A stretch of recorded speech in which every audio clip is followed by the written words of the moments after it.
Já sabe como refrescar as suas ideias na nova temporada?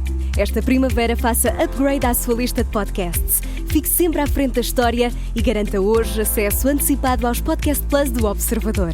Agora, com 20€ de desconto. Assine em observador.pt.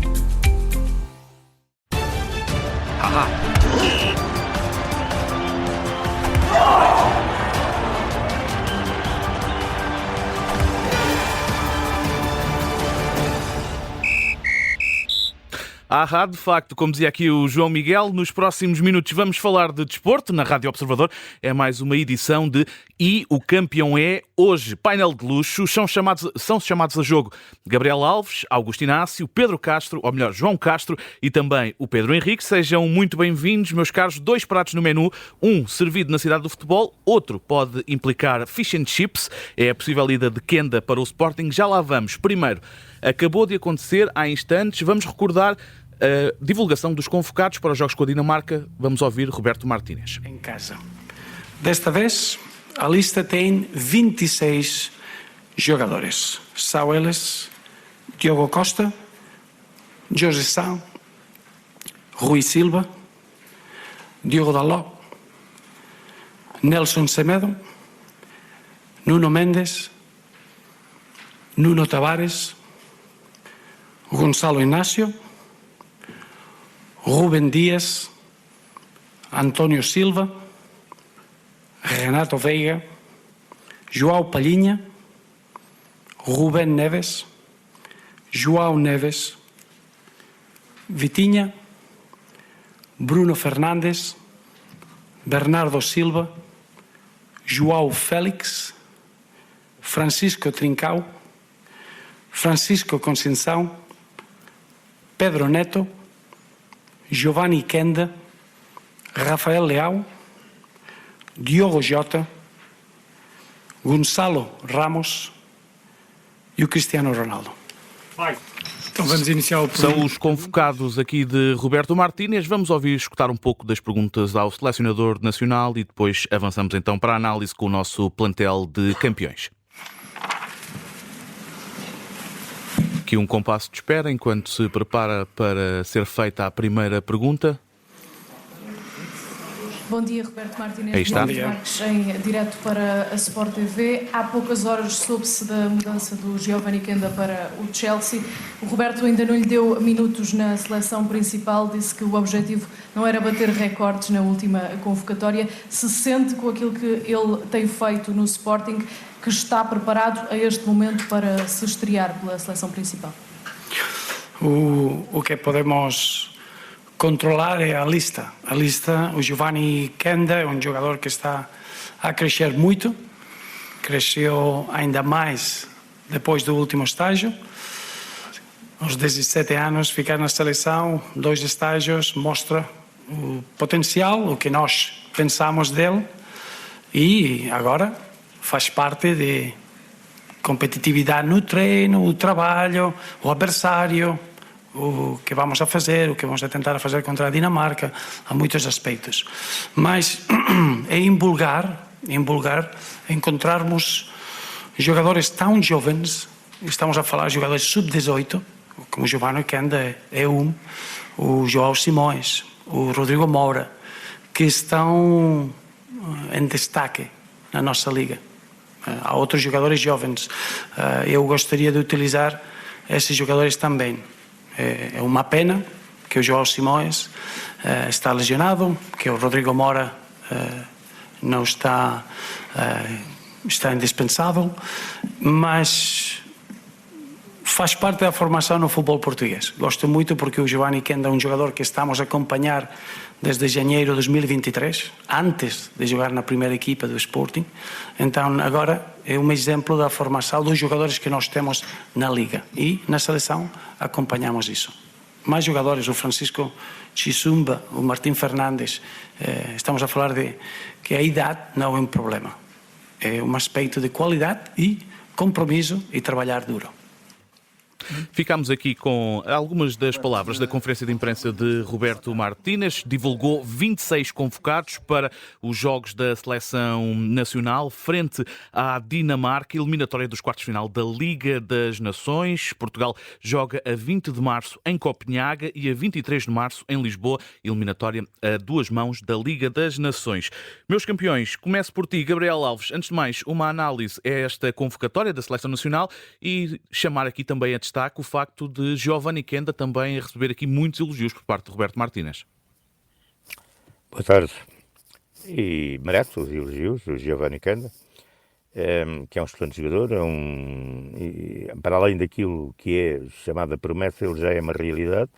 Obviamente que tem que crescer, e o crescimento é feito através de quem o vai liderar sob o ponto de vista técnico e tático. O talento está lá todo, mas ele, Giovanni Kenda, tem que querer crescer. Portanto, o trabalho é de quem, neste momento, mais tem de o fazer, que é o próprio futebolista. E depois ter bons orientadores, ter pessoas que percebam o que é a configuração não só daquilo que é o talento do jogador, mas também a pessoa.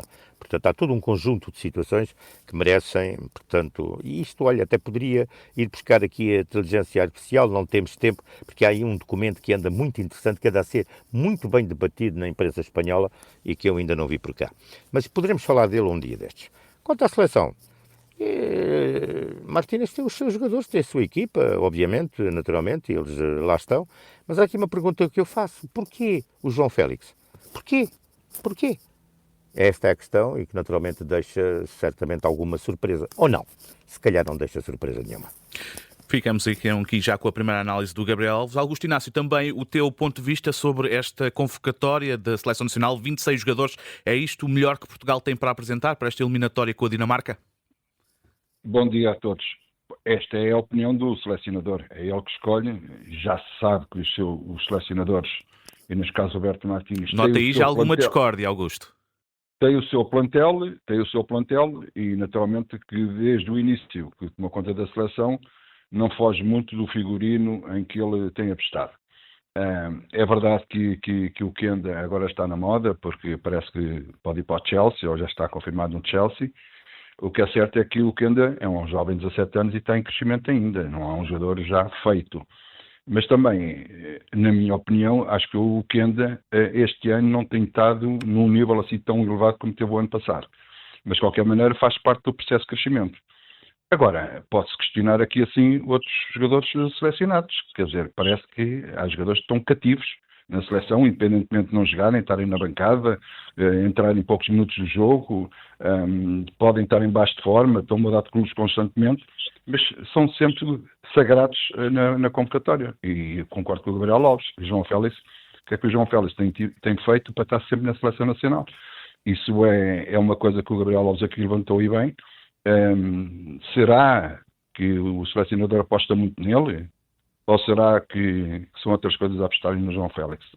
Fica a pergunta no ar. É a pergunta que fica no ar, que eu vou passar para o Pedro Henriques. Pergunto também se queres também abordar esta convocação, esta convocatória que inclui João Félix e o teu olhar para as escolhas de Roberto Martínez para esta eliminatória com a Dinamarca. Bom dia. Olha, começando pela questão do Kenda, eu diria que o Kenda, acho que no contexto atual, é um jogador selecionável, já o era, e aliás já foi para esse último estágio. Não obstante, eu acho e compreendo que não é para ter recordes que se procura ter jogadores, obviamente, mas acho que foi uma oportunidade perdida, até pelo momento de forma e até pelas circunstâncias dos jogos que estavam resolvidos. Eu acho que foi uma oportunidade perdida ao Kenda não ter estreado quando devia ter estreado e lá está, tinha batido naturalmente o recorde. Em relação à seleção, sabemos que o selecionador tem um bocadinho esta ideia que o qual eu não concordo, mas pronto, que eu acho que deve haver um núcleo duro, acho que deve haver jogadores que em melhor ou pior forma se calhar farão sentido porque estão dentro daquilo que é o contexto da própria seleção, correndo sempre o risco nesta fase que é eliminar, porque são 2 jogos e portanto há uma equipa que passa e outra que não, fazer aqui grandes experimentações, mas eu acho que o momento de forma de um jogador eu acho que é fundamental, até porque, queremos que não, quando vais para a seleção, mesmo conhecendo a casa por dentro, é importante, vai aproveitar o momento de forma dos jogadores e o contexto em que eles estão, muito mais do que este tempo propriamente dito para treinar, ensaiar, o que quer que seja. E nesse sentido, continuo sempre a não perceber também aqui alguns jogadores que não estão em momento de forma. O João Félix é um bom exemplo, eu diria ia mais longe, o António Silva.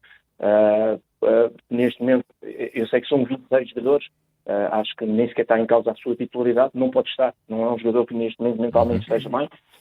E se calhar também podia estender aqui a outros jogadores, por exemplo, o caso do Pedro Neto, né? Tem 4 jogos, está bem que fez um gol, 3 assistências, tem 50% no 11 inicial, 38% de minutos utilizados. Não sei até que ponto não haverá outros jogadores que eventualmente, estando noutros clubes, estando a jogar e estando em melhor momento de forma, não podiam estar aqui. Eu sei que, e termino com isto, às vezes vale mais ir buscar. Vou dar um exemplo, um jogador que eu acho que tem mais que lugar na seleção, o Gonçalo Ramos.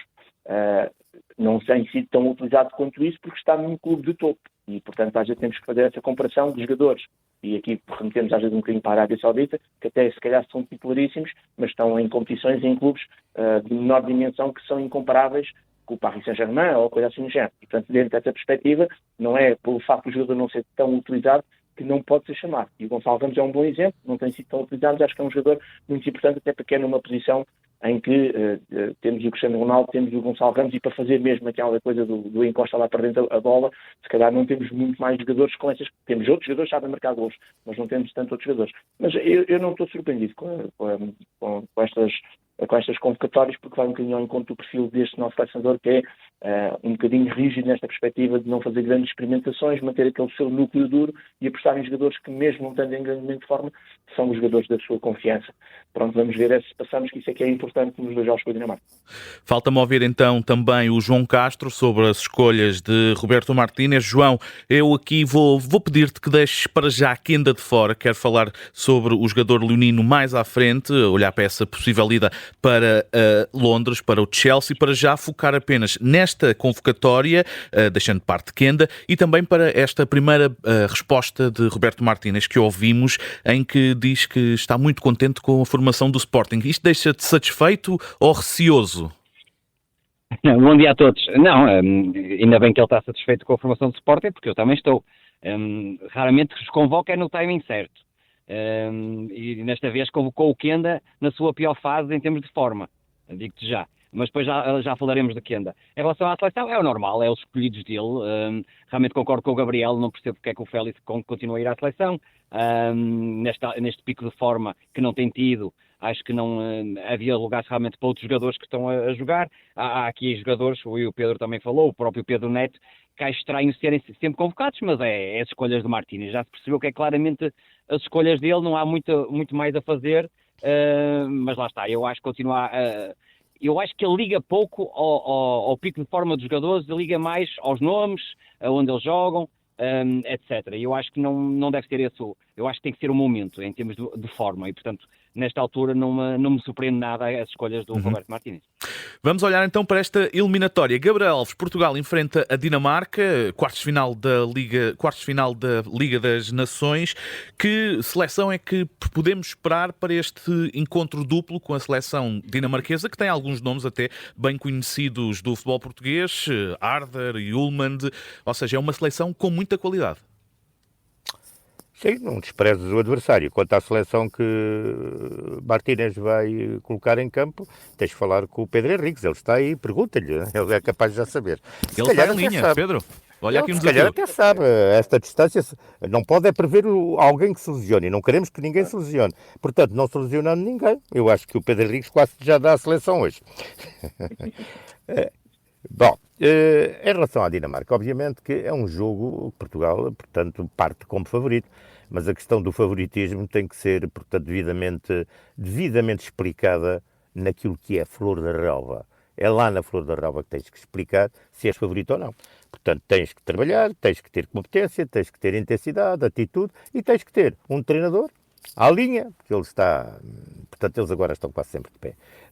Obviamente com decisões acertadas, não só naquilo que é a construção da equipa para o jogo, que há uma estratégia, e depois daquilo que é o jogo em si, ser um treinador capaz de ler as incidências do futebol, porque o treinador é sempre mais um jogador que tem influência naquilo que é o desafio, porque é nas suas decisões em função das incidências do jogo que naturalmente as suas decisões podem mudar o cariz da partida. Portanto, que seja Roberto Martínez mais sagaz do que o treinador dinamarquês e obviamente que Portugal joga aquilo que sabe e que naturalmente tenha essa intensidade e essa atitude e que obviamente, olha, que sejamos capazes de ser melhores e vencer.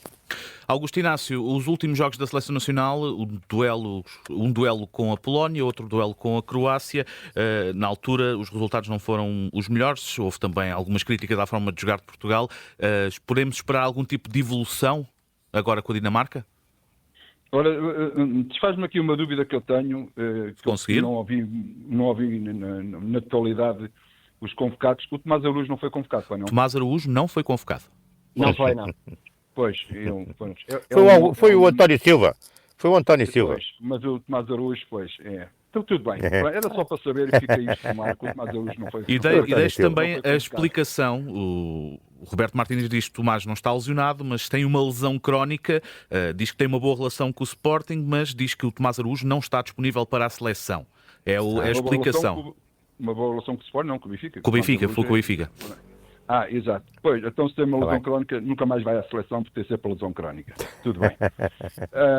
Dizer que estes jogos, como é que é de explicar? Estes jogos são jogos duvidosos. E quando eu digo duvidosos, não podemos dizer, Portugal vai ganhar de caras. Atenção, a Dinamarca é uma equipa que vale pelo seu conjunto, vale pelo aquilo que vale como equipa, não é como individualidade. Claro que tem lá Yulman, claro que tem lá o Arda também, mas as equipas dinamarquesas são aquelas equipas que são ossos duros de roer. São jogadores competitivos, são jogadores que jogam com uma alma tremenda. Não quer dizer com isso que a Seleção Nacional também não joga com alma, até porque os portugueses apoiam sempre os nossos jogadores.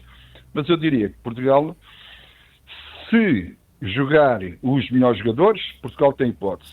Se jogar os jogadores que são os melhores jogadores para outros e que não para o selecionador, Portugal vai ter mais dificuldade. Claro. João Castro, eu para ti vou-te deixar para o fim, vou-te dar escusa deste tema para depois abordarmos a questão de Kenda e ligada ao Sporting como tal. Pedro Henriques, também expectativas para este duelo com a Dinamarca para depois avançarmos para a ida de Kenda para Londres. Pronto, agora também vou começar como o Augusto Inácio.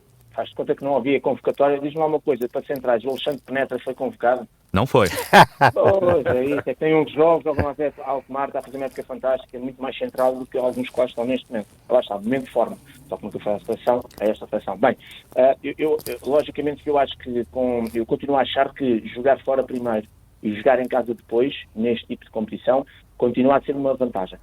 No meu ponto de vista. Vale o que vale, obviamente, porque estamos sempre pendentes, e também acho que a eliminatória não vai ficar decidida no primeiro jogo, nem para um lado nem para o outro, nem para o bem nem para o mal, mas continuo a achar que jogar depois em casa é sempre uma vantagem teórica, psicológica, neste caso para Portugal, que jogamos um jogo no domingo contra a Dinamarca. Continuo a achar também que somos favoritos nesta perspectiva, que somos, quer individualmente, quer coletivamente, melhores em termos de seleção. Agora, como também já foi aqui dito, estamos numa fase que sendo uma competição a eliminar, é uma fase um bocadinho complicada, porque grande parte destes jogadores estão envolvidos nas suas competições internas e alguns deles no plano internacional com mais alto nível, e em fases decisivas, pensar que neste momento estamos a entrar nos quartos de final das competições europeias, todas, Champions League, etc., estamos também no último, já nem é bem o último terço, é muito mais do que isso, é o último quarto, já estamos ali a 8, 9 jornadas do fim das principais ligas, com muitos jogadores a discutir posições de relevo, como seja títulos das suas equipas ou idas às competições internacionais, e portanto, obviamente que os jogadores chegam ali, desligam o chip dos clubes, ligam-se à seleção, os que jogarem vão estar de corpo e alma, mas queremos que não, poderá sempre haver esta perspectiva de que, no entender dos jogadores, nem que seja na parte mental, psicológica, lá no bocadinho do cérebro, haver sempre aquela coisa de meter o pé, de se lesionar, daquilo que ainda falta da época. Alguns destes jogadores vão estar também no Mundial de Clubes, que vai dar muita visibilidade a estes clubes, e portanto a estes jogadores, e isso significa que pode haver aqui, tanto uma parte como outra, às vezes alguns a separar. Mas eu acredito que Portugal, sendo favorito, vai conseguir passar esta eliminatória, e com esse segundo jogo em casa, que acho que vai ser importante e decisivo. Veremos então como é que corre esta eliminatória dos quartos de final da Liga das Nações a Portugal. Recordo, os jogos diante dos dinamarqueses estão agendados para dia 20 de março em Copenhaga, primeira mão, 23 de março em Lisboa, estádio José de Alvalade. Ambos os jogos têm encontro, pontapé de saída marcado para as 7h45 da tarde. João Castro, vamos olhar para o teu Sporting, até porque é a notícia que marca, uma das notícias que marca o dia de hoje no mundo do desporto. Giovanni Kenda vai para o Chelsea, um acordo com o português de 17 anos. Ainda assim, apesar de passar a ser jogador do Chelsea, ainda ficará no Sporting por mais uma temporada emprestado. Ainda há aqui alguma diferença sobre os valores da transferência, mas mais de 50 milhões de euros garantidamente. Como é que olhas para esta saída em sensivelmente 3 minutos, para depois irmos às notas e campeões? E faz sentido depois apostar em Kenda, sendo já ele jogador do Chelsea para o ano? Olha, antes disso, deixa-me dizer, tudo que for a seleção jogar sem Vitinha, João Neves e Bruno Fernandes no meio campo de início, está errado. Só esse apontamento sobre a seleção. Em relação ao Kenda, temos que analisar com mais dados para já.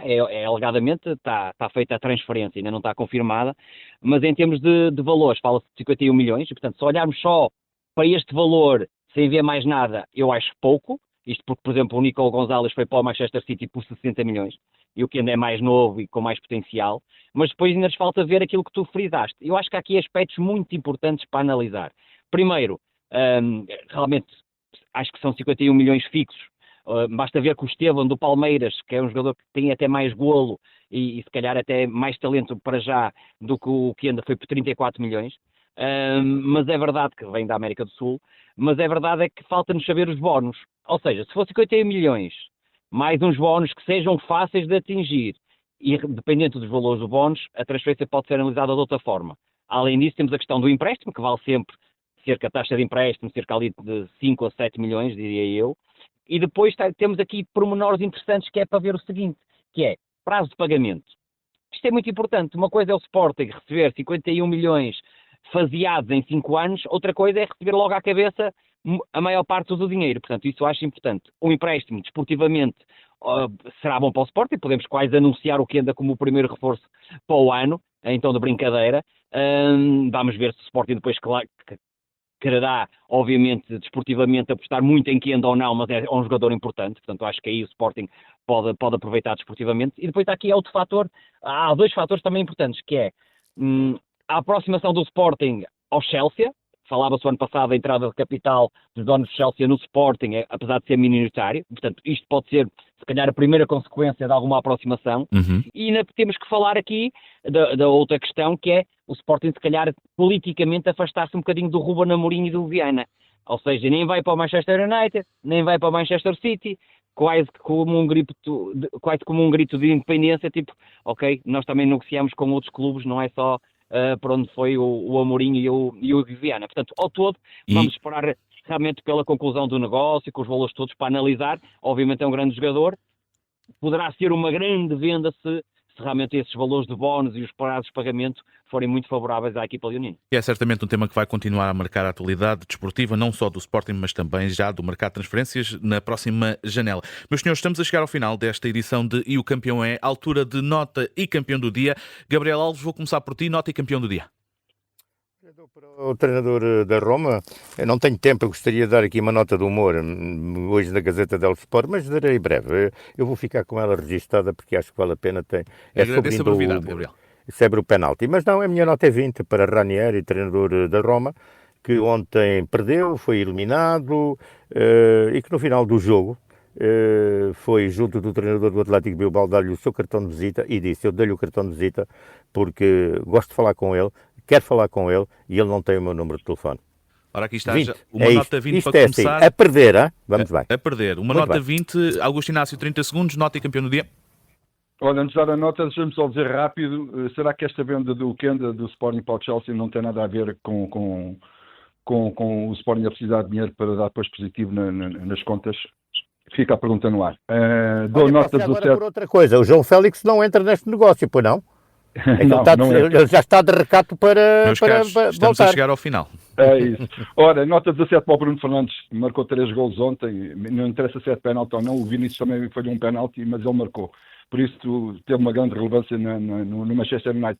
E também queria dar nota 17 para o Paulo Fonseca. Foi bom ele ter ganho de 4-0, foi bom por causa do castigo que tem, dá-lhe moral, pelo menos, e motivação. Pedro Henriques, muito rapidamente, por favor, 10 segundinhos, nota e campeão.